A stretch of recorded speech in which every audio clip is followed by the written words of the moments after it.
Às vezes, as crises nos obrigam a tomar decisões difíceis. E diante das decisões que são difíceis, vêm as suas devidas consequências. Venha comigo em mais uma jornada de escola bíblica dominical.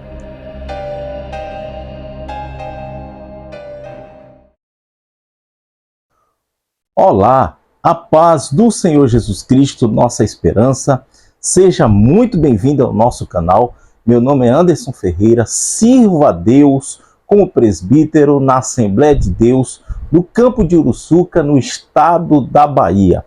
O nosso pastor presidente é o pastor Pedro Santenês. Nesta oportunidade, nós estamos aqui para gravar mais uma videoaula de escola bíblica dominical, onde nós vamos abordar a lição de número 7, que vai ser lecionada no dia 14 de maio de 2023. Hoje nós vamos trabalhar o seguinte tema: o relacionamento entre nora e sogra.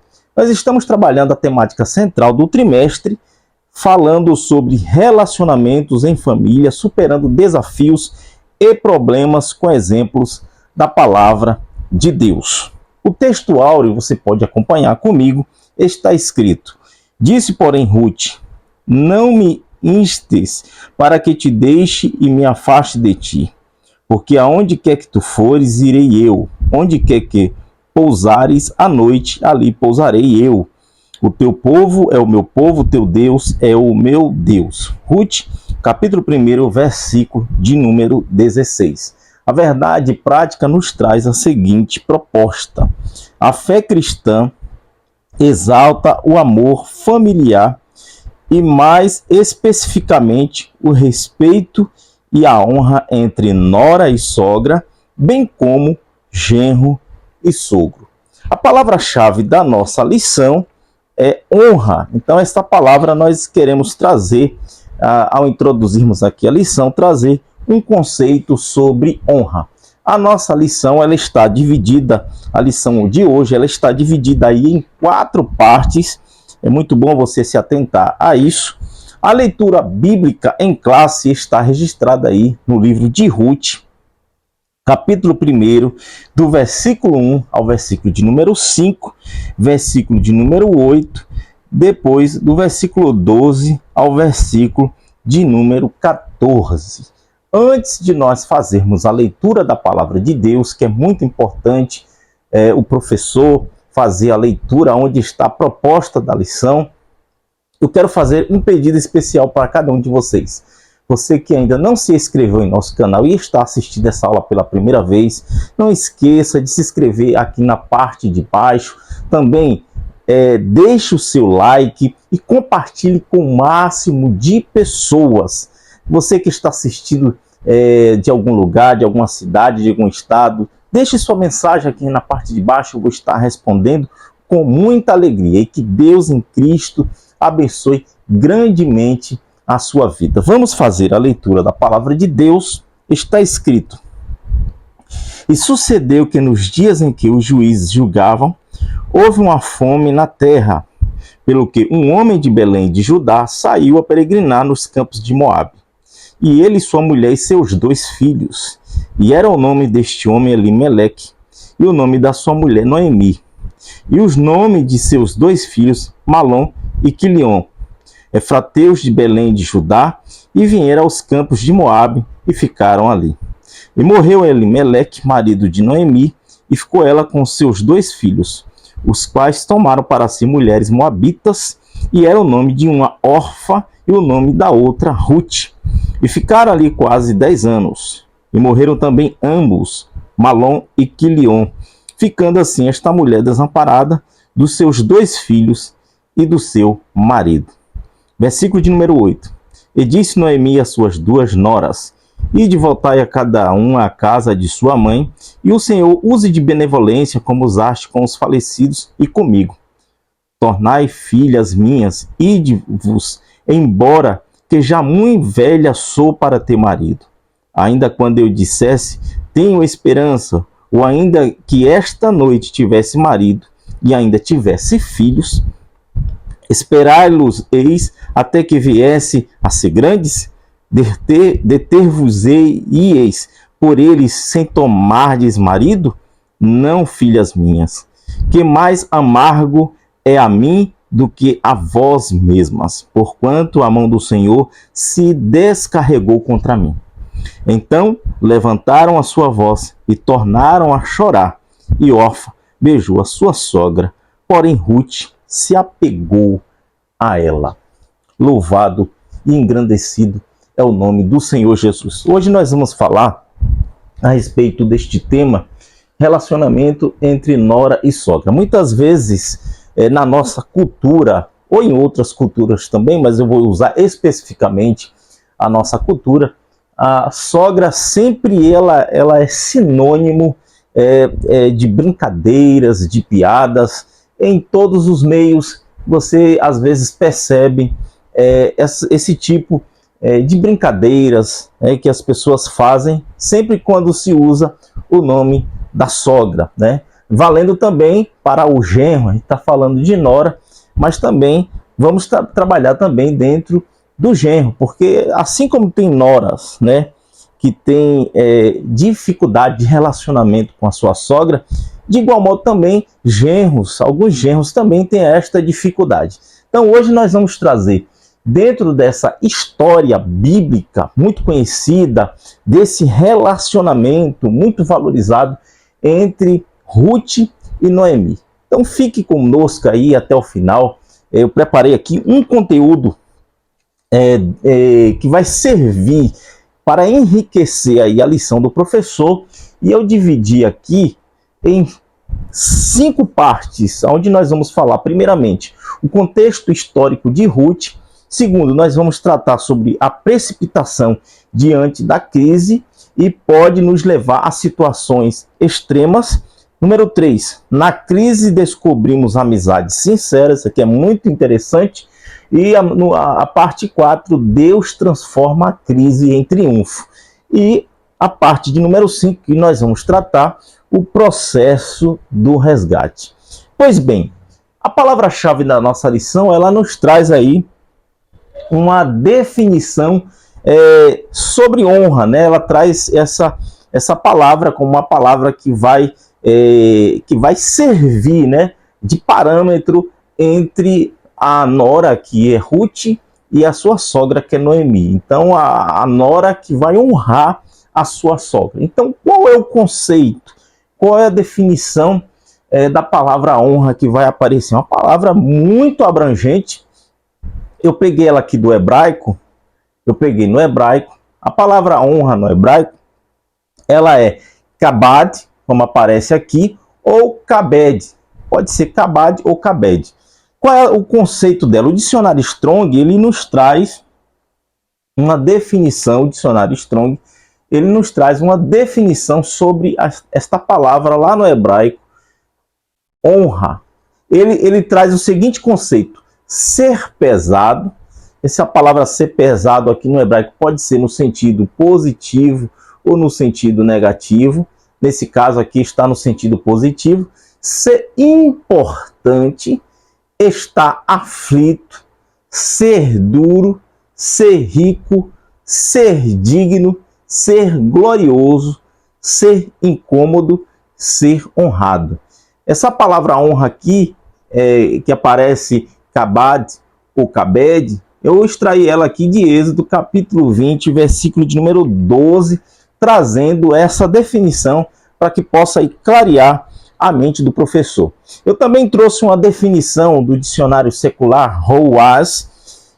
Como eu falei, essa palavra é uma palavra ampla, você vai ter uma amplitude muito grande no conceito de honra, e eu trouxe aqui do dicionário Roaz, Antônio Roaz, que ele define dessa seguinte forma: princípio que leva alguém a ter uma conduta proba. Ou seja, quando se fala de conduta proba, fala de uma conduta direita, uma conduta honesta, como a gente usa no nosso linguajar, virtuosa, corajosa e que lhe permite gozar de bom conceito junto à sociedade. Mas realmente qual é o contexto histórico de Ruth que nós vamos trabalhar nessa primeira parte aqui, que nós vamos trabalhar eu quero compartilhar com vocês o contexto histórico de Ruth. Preste bem atenção. A história de Ruth ela é considerada uma das mais extraordinárias histórias da Bíblia. O livro de Ruth ele tem apenas aí 4 capítulos e um dos mais ricos e bem elaborados da literatura hebraica. Ele vai sempre transitar entre um suspense e outro, até chegar à surpreendente conclusão do livro, onde você vai ter a conclusão que nós vamos abordar hoje aqui, nesse aspecto do tema de hoje, relacionamento entre nora e sogra. É bastante interessante o fato de que Ruth, ela não era hebreia, ela não veio da descendência dos hebreus. Ela era uma mulher moabita, natural da região, melhor dizendo, da região de Moabe, um país vizinho da Judeia, região leste do Mar Morto. Uma das coisas que eu sempre reforço para o professor, que ele tenha um conhecimento de geografia bíblica. Eu fiz aqui do lado um mapa de Israel, uma pequena parte do mapa de Israel, onde a gente claramente pode perceber as duas regiões, né? Nós temos aqui, por exemplo, esse mapa de Israel, um mapa bíblico, nós temos aqui o Mar da Galileia, que é essa parte aqui, o Rio Jordão e o Mar Morto. Então a gente falamos aqui que Moabe está localizado próximo ao Mar Morto. Então percebe-se que essa região aqui, toda essa região do lado esquerdo do Mar Morto, é a região que nós conhecemos como a região da Judeia, e do outro lado do Mar Morto, aqui era conhecida como a região de Moabe, aonde Elimeleque, juntamente com Noemi e seus filhos, migraram aí diante de uma grande crise que a gente vai entender. Então, só para o professor entender, nós temos aqui Jerusalém, Belém, Efrata, Belém, Jerusalém, Jericó, Hebrom aqui na parte de baixo, a região da Judeia, né? Canaã, que também é a região, Judá, e do outro lado nós temos Moabe. Pois bem, nós devemos se atentar para algo muito importante quando a gente fala a respeito dos moabitas, que os moabitas eles eram um povo desprezado pelos judeus. Então precisamos ter isso em mente, que os moabitas eram um povo que era desprezado pelos judeus. Por que eles eram desprezados? Eles eram desprezados porque eram descendentes de uma relação incestuosa entre Ló e suas filhas. O professor pode pesquisar, o aluno também pode pesquisar, dentro desse contexto histórico, né, dessa descendência, eles eram desprezados assim pelos judeus. Só que diante da crise, preste bem atenção, eu escrevi algo aqui muito importante quando eu estava fazendo esta pesquisa, e eu quero compartilhar com vocês. Só que diante da crise, foi o único refúgio que Elimeleque conseguiu encontrar para impedir que sua família sofresse com a fome. Preste bem atenção. Na região de Judá, ou da Judeia, melhor dizendo, era mais ou menos aqui nessa região de Belém, que ele residia com a sua família. Belém, que é chamado aqui de casa, no hebraico, casa do pão, Bet, que é casa. Belém, casa do pão, é o nome no hebraico. Então ele morava aqui justamente nessa região, que era chamada de casa do pão. Belém, que era um setor provedor, uma cidade provedora para as demais, só que a crise aí alcançou Belém, e nós vamos entender porque muitas vezes a crise alcança lugares que são lugares de provisões. Preste bem atenção. Para entendermos a história de Ruth, precisamos primeiro conhecer a história de outra mulher, a história de Noemi, aonde vai nascer esse relacionamento que vai servir de modelo, que vai servir de base. Ela era esposa de Elimeleque e juntos tinham 2 filhos. Malom e Quilion, como a gente falamos aqui na leitura da palavra de Deus. Essa família viveu aí em Belém de Judá, onde eu mostrei aqui, né? Belém está bem aqui abaixo de Jerusalém, que é a região da Judeia.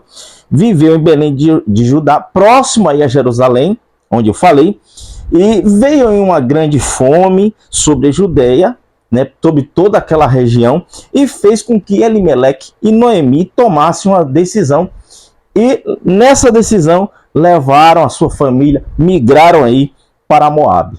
Os filhos dessa mulher, os filhos tanto de Elimeleque como de Noemi, eles vão se casar logo após a morte de Elimeleque.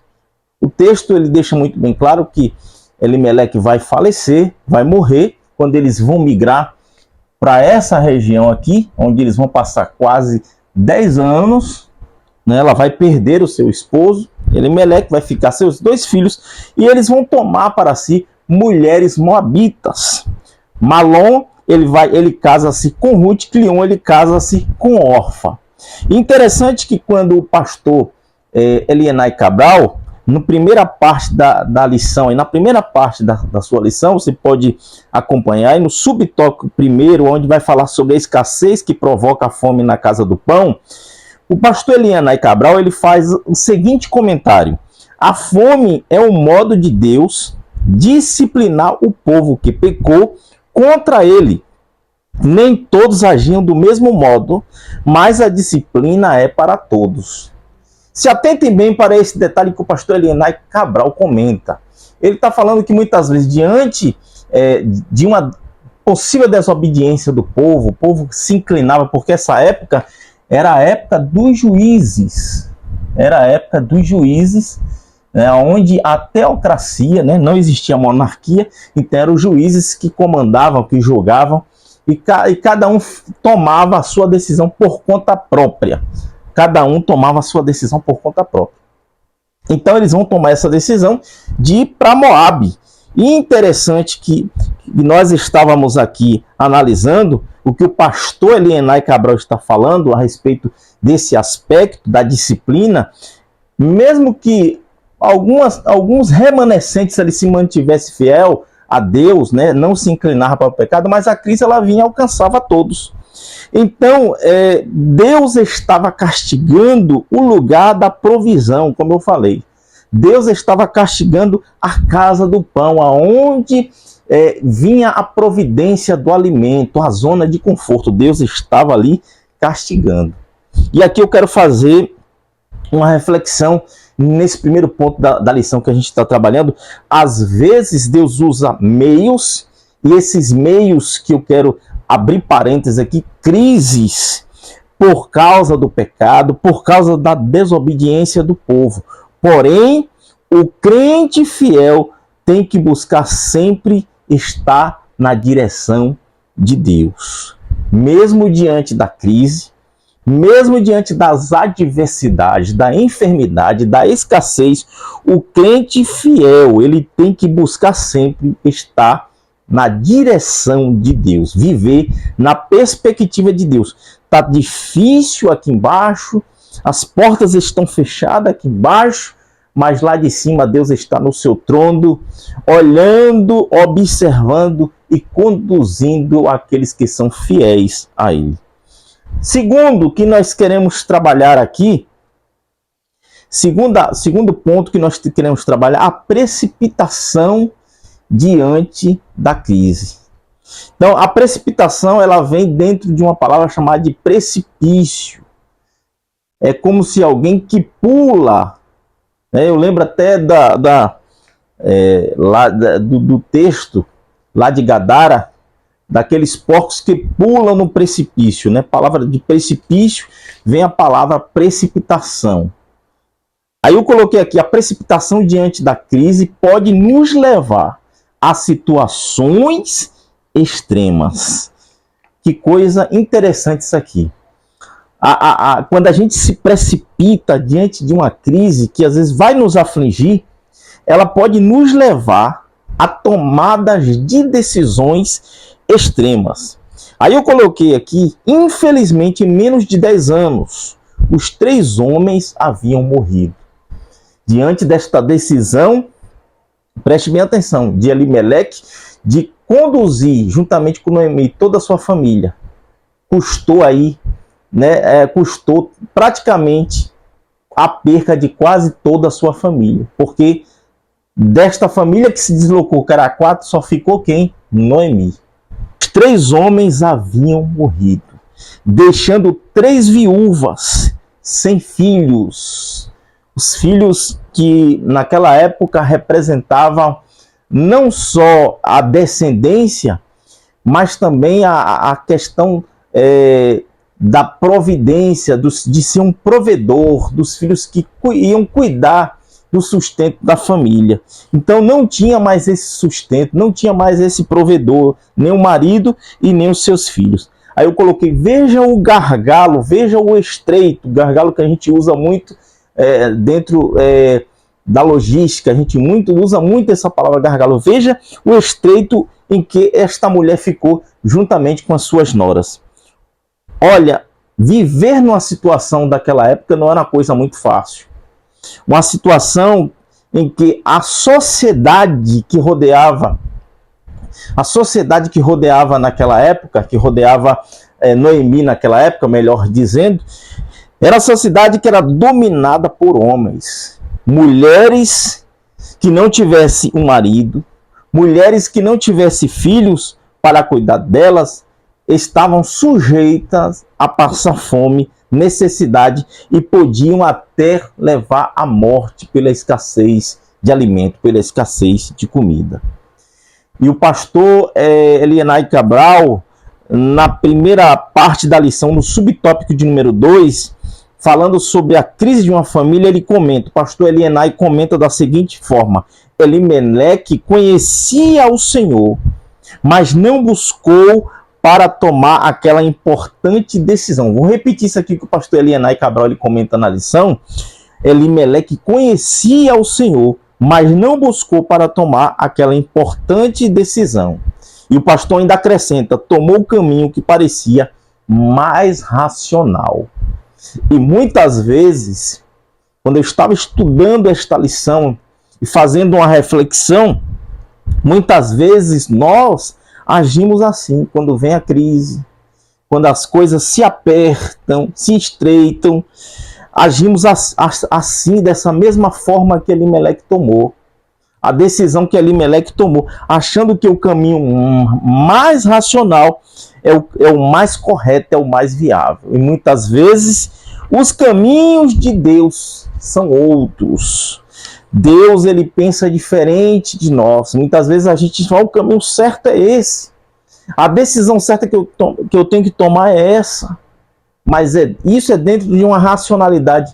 Mas Deus muitas vezes está esperando que a gente busque a Ele.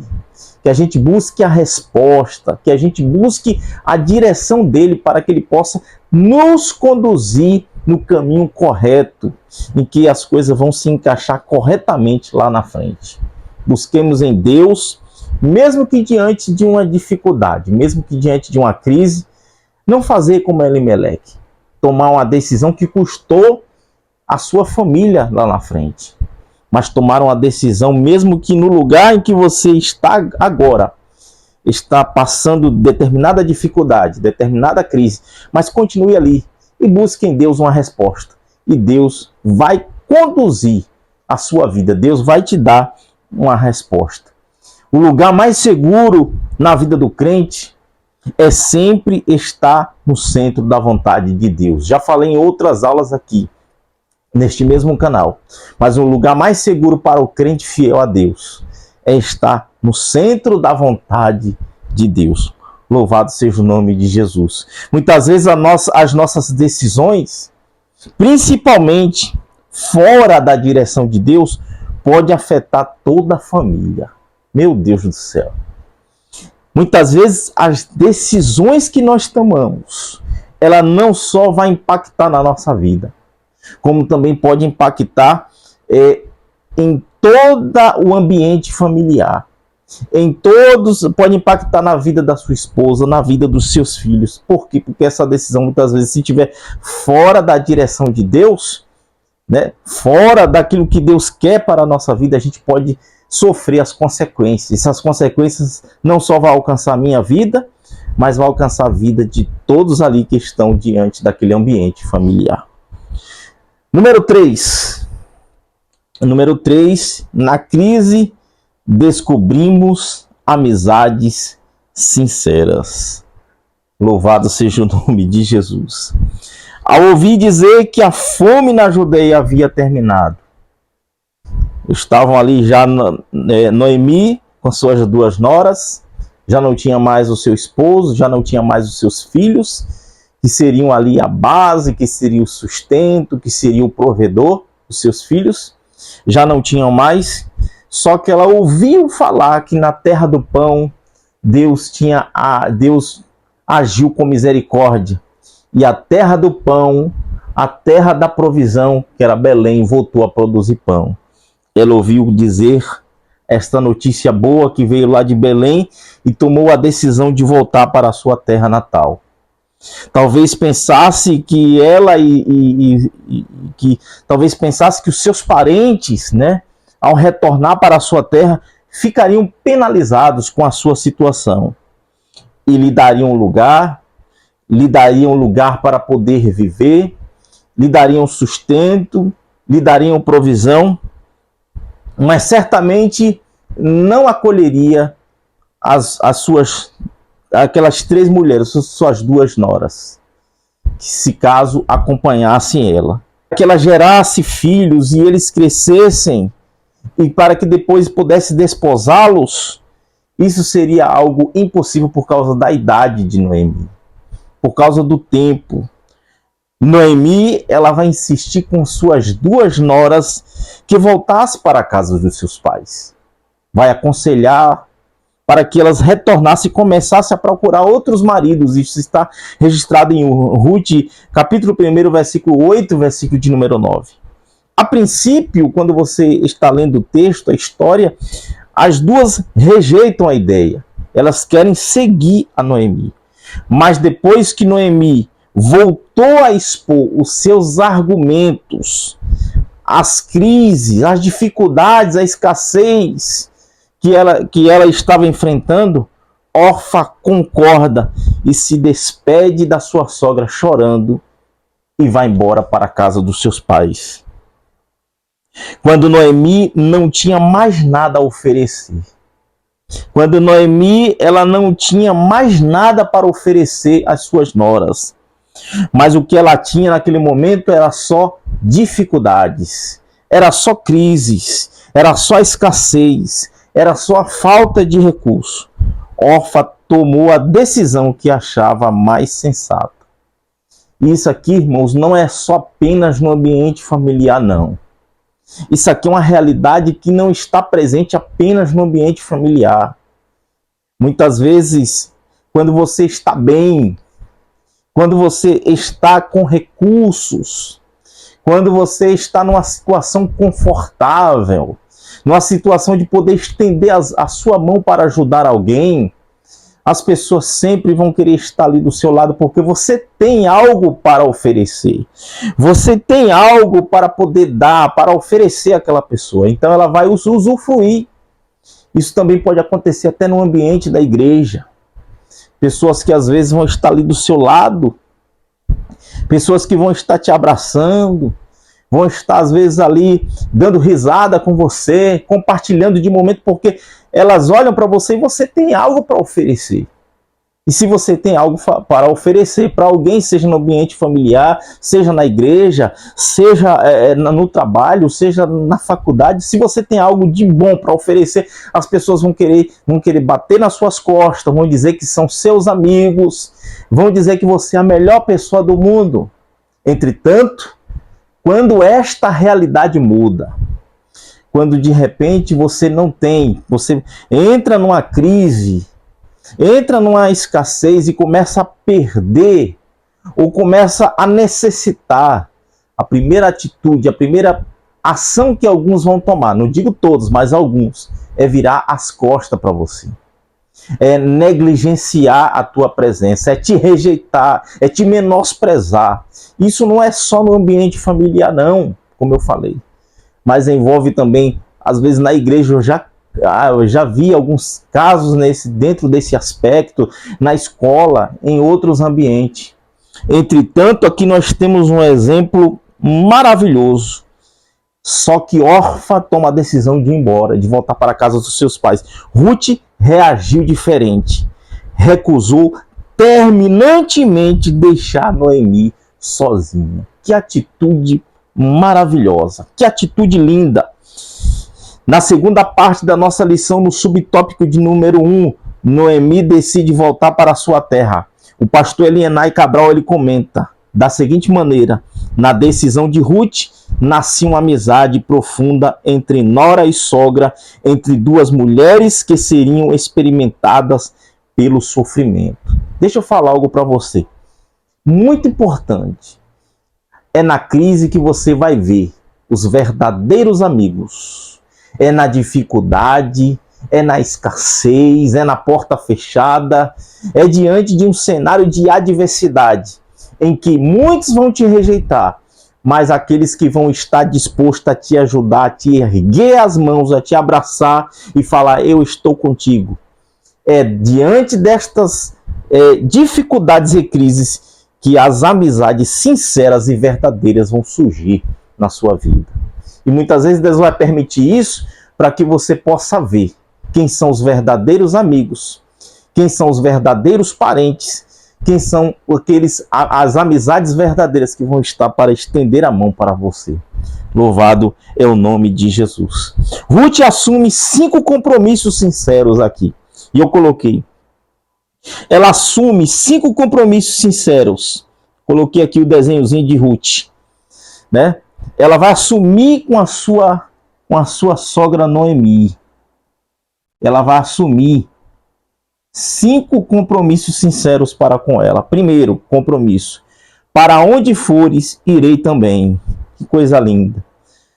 Onde for tua morada será a minha. O teu povo será o meu povo. O teu Deus, porque eram os deuses moabitas, será agora o meu Deus, o Deus Yahvé. E por último, onde for, essa aqui é a parte que vai concretizar essa fidelidade para com a sua sogra. Aonde fores sepultada, porque a tradição sempre sepultava sempre a família ali, sempre naquele mesmo lugar. Aonde fores sepultada, ali também serei sepultada. Ruth, capítulo 1, versículo de número 17. Então, ela assume 5 compromissos com a sua sogra, Noemi. Ruth estava trocando o seu próprio lugar por aquilo que era estranho. Renunciou a tudo por amor à sua sogra Noemi. A história parece um pouco com Abraão. Gênesis 12, versículo 1, quando ele deixa a sua terra e vai peregrinar para uma terra que jamais tinha visto. Foi a mesma coisa que Ruth fez. Foi para uma terra estranha, uma cultura estranha, um povo diferente que ela não conhecia. Mas ela fez tudo isso porque ela tinha um amor pela sua sogra. Ela tinha um amor e ela assumiu esse compromisso que a Bíblia declara com a sua sogra. 2 verdades eu quero compartilhar com vocês e podemos tirar deste amor de Ruth por sua sogra. 2 verdades eu elenquei aqui. A primeira verdade: o fato de Ruth se apegar a Noemi revela que sua sogra era uma mulher de fé. Ruth, quando olhava para a sua sogra, observava que era uma mulher de fé, que era uma mulher exemplar, de caráter e temente a Deus. E tudo isso despertaram no coração de Ruth o amor e desejo de seguir não só os seus passos, mas de cuidar da sua sogra como se fosse a sua própria mãe. Essa é a primeira verdade. A segunda: a união de Ruth e Noemi forma um elo de resistência para enfrentar as crises. Quando há uma ruptura familiar, a crise ela se torna um fardo pesado e difícil. Quando a família está unida, quando nora e sogra estão unidas, para vencer determinadas crises, se torna um elo e se torna mais fácil vencer as dificuldades. Mas quando há uma ruptura, uma divisão no meio da família, se torna um fardo mais pesado e difícil. E juntas, as duas juntas agora estavam dispostas a enfrentar qualquer adversidade lá na frente. Se tornaram mais resistentes, se tornaram um elo mais forte. Aí eu coloquei aqui, número 4. Número 4. Deus transforma a crise em triunfo. Louvado é o nome de Jesus. Que frase impactante. Deus transforma a crise em triunfo. Quando essas mulheres chegaram em Belém, na época da colheita da cevada, toda a cidade, você percebe, toda a cidade mostrou-se solidária a Noemi. E também admiraram a postura de Ruth pela sua inabalável lealdade, né, para com sua sogra. Porém, algo nos chama a atenção. Ninguém se ofereceu para acolher elas. Ruth, capítulo 1, versículo de número 19 até o versículo de número 22. Porém, Ruth não desistiu. Persistente diante da crise, saiu em busca de alimentos, porque as duas estavam unidas, estavam juntas. Não havia divisão, não havia discórdia. Com muita dificuldade, Ruth e Noemi conseguiram sobreviver com aquilo que Ruth catava. Interessante a gente observar que por uma providência divina, felizmente Ruth ela escolheu o campo de Boaz. Ele era um homem rico, um fazendeiro proprietário da terra e parente de Elimeleque, o falecido marido de Noemi. Boaz ficava observando Ruth, catando os restos da colheita e ficou atraído por sua beleza. Agora tem um detalhe que nos chama a atenção quando nós estamos lendo o texto. Boaz, quando ele vai dialogar com Ruth, ele vai falar algo a respeito de Ruth para juntamente com a sua sogra. Ele vai falar da sua devoção para com a sua sogra. Ele vai falar da atitude de Ruth quando acompanhou a sua sogra, quando saiu da sua terra para uma terra estranha, deixando seus pais, deixando a sua cultura, deixando o seu povo. E Boaz, discretamente, ele toma uma atitude. Ele instrui os seus funcionários, os segadores, que deixasse uma porção extra de grãos para trás, para que tivesse uma boa quantidade, não só para Ruth, mas também para sua sogra Noemi. Quando Ruth ela volta para Noemi com uma grande medida de cevada, contou, relata tudo o que aconteceu. Ela relata tudo para Noemi o que aconteceu, e a sua sogra fica alegre, fica radiante. Boaz não era apenas um vizinho simpático. Boaz era mais que um vizinho. E Noemi, ela fala da seguinte forma para Ruth: esse homem, ele é nosso parente mais próximo, ele é nosso resgatador. Ruth 2, versículo de número 20. A palavra resgatador, a palavra no hebraico, que é esta palavra aqui, resgatador, esse verbo, gaal, eu coloquei aqui, gaal, ele significa redimir, agir, parente, resgatador, reivindicar, resgatar. Ele também tem outro significado, por exemplo, casando com uma viúva do irmão a fim de lhe conceber um filho para ele. Redimir da escravidão, resgatar terra, realizar vingança. Esse verbo remir ou resgatar da escravidão, que está lá em Levítico, capítulo 25, versículo de número 48. Possessões de um parente, que está registrado também em Números 35, versículo 19.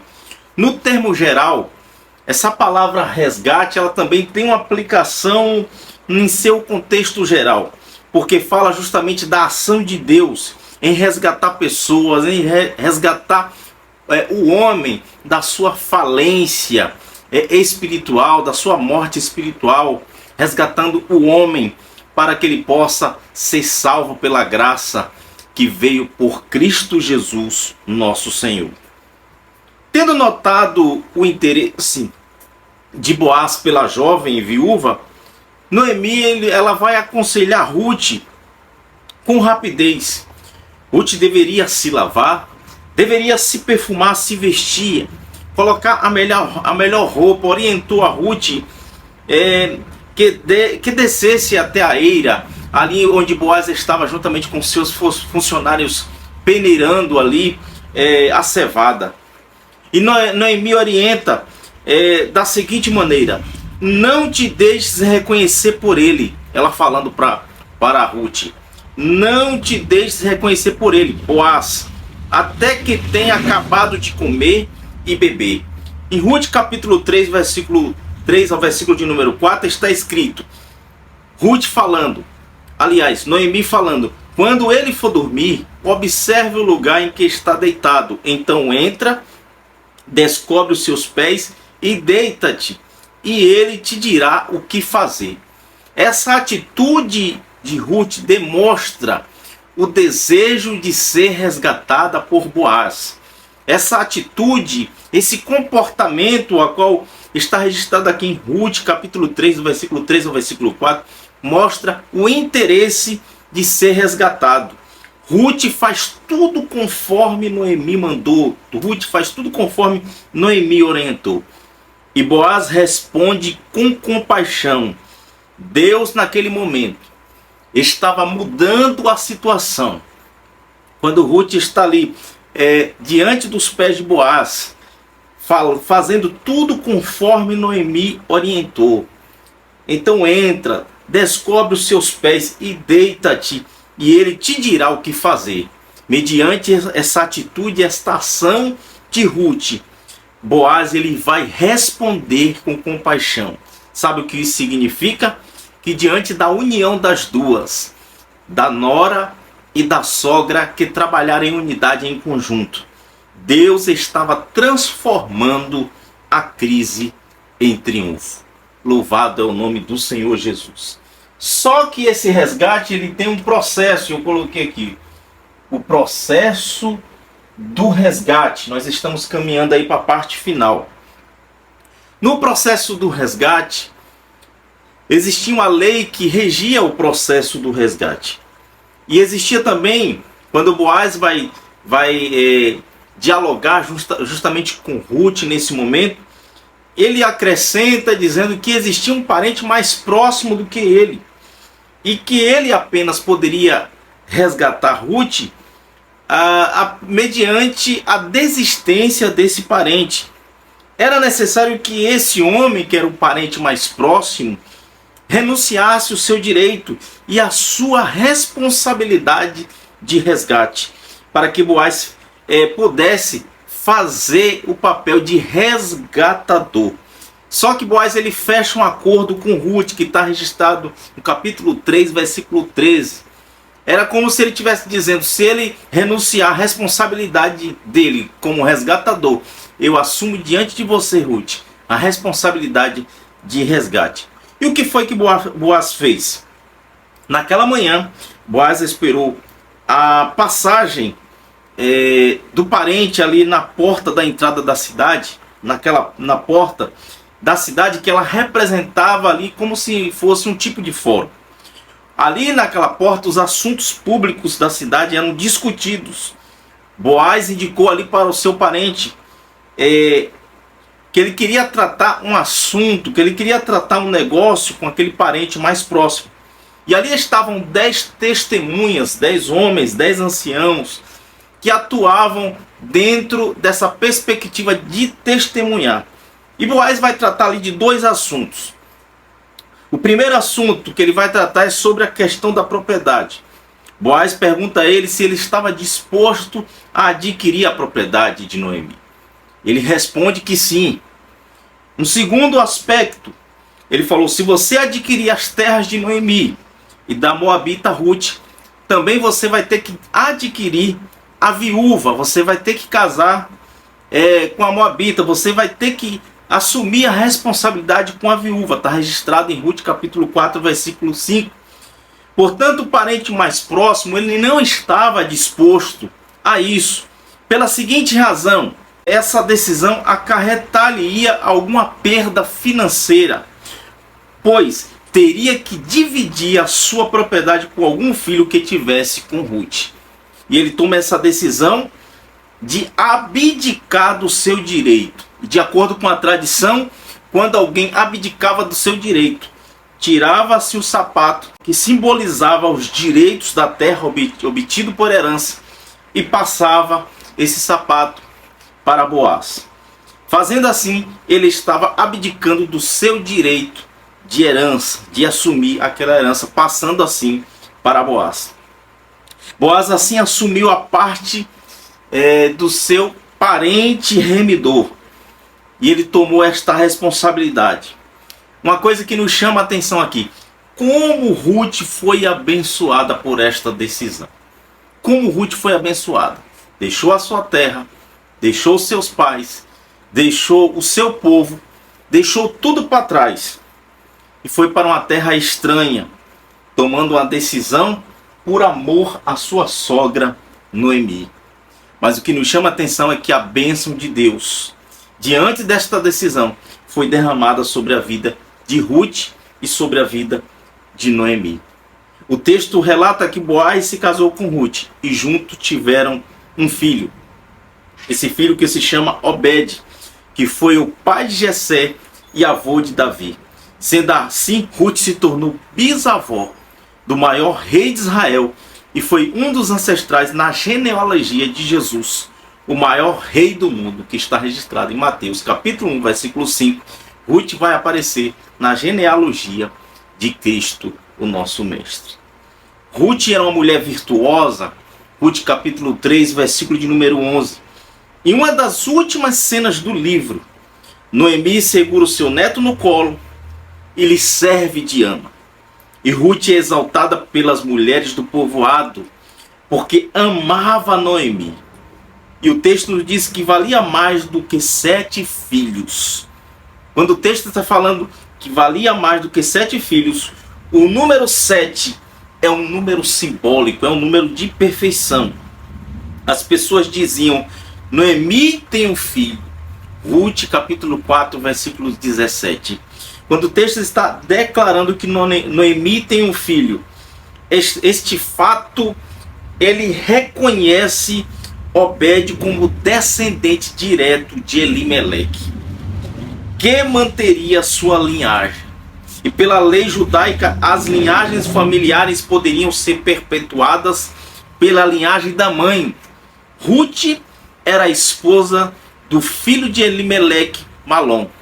E Boaz, embora também amasse, tinha se casado com Ruth de acordo com a lei do levirato. Depois você pode pesquisar sobre a lei do levirato. Essa lei do levirato servia para preservar a linhagem familiar de um parente. Caso esse parente morresse sem deixar filhos, e o seu resgatador, aquele que fizesse a prática do resgate, não deveria ser casado. Esse benefício de natureza social beneficiava a viúva Noemi, pois teria alguém para cuidar dela. E isso foi um fator importante no caso de Ruth. Ruth capítulo 1, versículo 11 e Ruth capítulo 3, versículo de número 1. Sendo assim, nós concluímos que Obed era também legalmente um descendente de Elimeleque e também de Boaz, que era o seu verdadeiro pai. O pensamento que se tem sobre a diferença de idade entre Boaz e Ruth, quando nós analisamos o texto, nós vamos ver a declaração de Noemi a respeito de Ruth chamando de filha. Quando ainda nós olhamos também a declaração de Boaz chamando Ruth de filha, nos faz aí entender, diante de um pensamento, diante de alguns estudos, que a diferença entre Ruth e Boaz, Ruth tinha aproximadamente 30 anos e Boaz tinha entre 50 anos, um pouquinho mais. Então dava uma diferença de mais ou menos mais de 20 anos entre Ruth e Boaz. Entretanto, para finalizarmos, a história ela foi preservada por Deus. Por diversas razões essa história foi preservada. Que as futuras gerações aprendessem com o exemplo inspirador do amor de Ruth e sua sogra Noemi. Os judeus atualmente ainda honram Ruth ao reler sua história na festa das semanas, que todos os anos marcam o fim da colheita dos grãos. Essa história nos deixa aqui uma lição muito importante. Essa história nos deixa uma lição marcante sobre o relacionamento entre nora e sogra, entre genro e sogra, entre sogra e genro, entre sogra e nora. Que muitas vezes encontramos diversos confrontos, diversas dificuldades no que diz respeito ao relacionamento. Que possamos olhar para esse texto, que possamos olhar com todo carinho, com todo amor, esse modelo, essa preservação que foi deixada por Deus. Que uma das razões que Deus deixou era para mostrar o exemplo da fidelidade e do amor de Ruth para com Noemi. E que a bênção de Deus estava presente sobre elas, estava presente sobre a vida de Ruth. Que esta lição ela possa falar, ela seja de edificação para o teu coração, para o nosso coração, para o coração da igreja, de todas as famílias. Como é bom viver em união, como é bom viver em paz, em unidade. E que a bênção do Senhor seja derramada dentro do ambiente familiar, na vida de cada um de nós. Deus abençoe a sua vida, Deus abençoe a sua casa, que você tenha uma excelente aula para a glória de Deus, que o Espírito Santo de Deus ilumine a sua mente, que Deus abençoe a sua casa, em nome de Jesus. Até a próxima aula, querendo Deus.